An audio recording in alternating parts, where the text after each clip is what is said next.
Il y a des hommes qui nous attendent dehors. Ayons la compassion des hommes.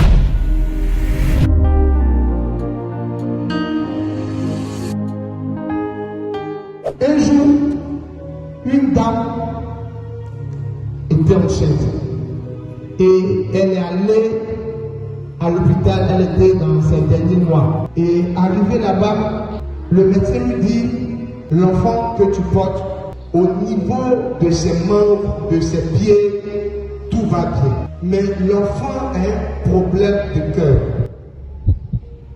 Elle dit au médecin, mais comment faire? Le médecin dit, ah, au stade où on est arrivé là, tu es déjà à terre.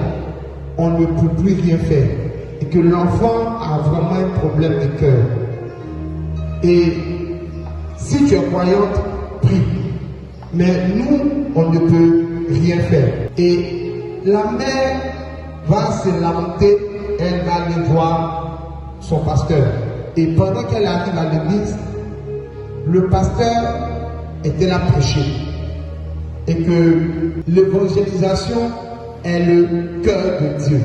Donc, à force d'entendre la prêche du pasteur, la maman va se lever, elle va dire, si réellement l'évangélisation est le cœur de Dieu, moi mon enfant a un problème de cœur. Donc je vais aller parler du cœur de la part de Dieu. Je sais que si je fais pour Dieu, Dieu va faire pour mon enfant. Et elle allait parler de Dieu, allait parler de Dieu. Le dernier jour, elle devait aller à l'hôpital pour accoucher. Le médecin constate que le cœur de l'enfant est normal et qu'il n'avait plus d'anomalie. Alléluia.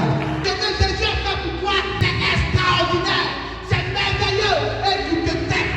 Si nous ne parlons pas de la part du Seigneur, c'est qui est arrivé à Jonas risque de nous arriver. Église, réveillons-nous, car c'est le mouvement de l'esprit qui est là. Je ne sais pas ce que tu veux. Je ne sais pas qu'est-ce que tu attends de Dieu. Je ne sais pas qu'est-ce que tu veux et que Dieu fasse. Mais je sais une chose, c'est que l'évangélisation est le cœur de Dieu. Et que nous tous, quand nous allons nous mettre à parler de Dieu, à faire ce que Dieu veut, à faire ce que Dieu entend de nous, quelles que soient nos prières. Chapitre 4, du verset 4 à 10. Comme il fallait qu'il passât par la Samarie, il arrivait dans une ville de Samarie nommée Sichar. Là se trouvait le puits de Jacob. Jésus, fatigué du voyage, était assis au bord du puits. Était assis au bord du puits. C'était environ la 6e heure. C'était environ la 6e heure. Une femme de Samarie vint puiser de l'eau.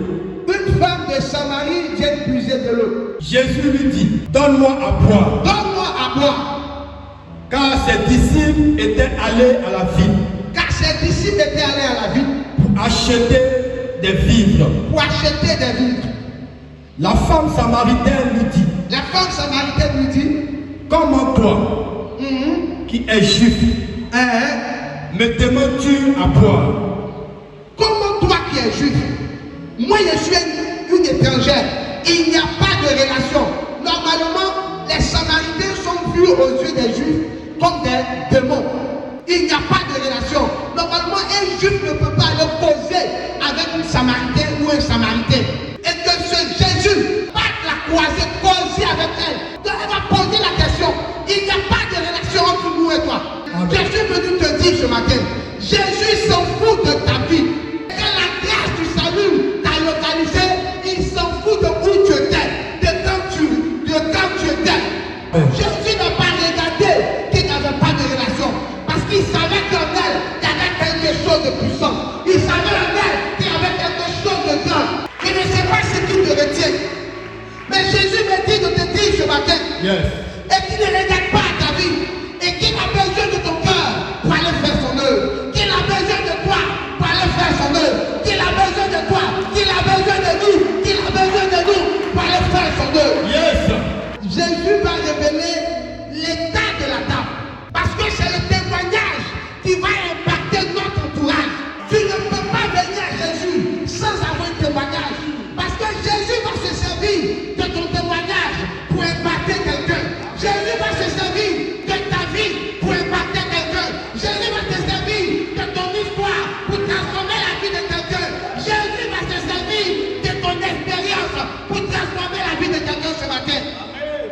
un Samaritain de cette ville crut en Jésus. Cru en Jésus. À cause de cette déclaration formelle de la À femme. cause de cette déclaration formelle De la femme. Il m'a dit tout il m'a ce que j'ai dit fait. tout ce que j'ai fait.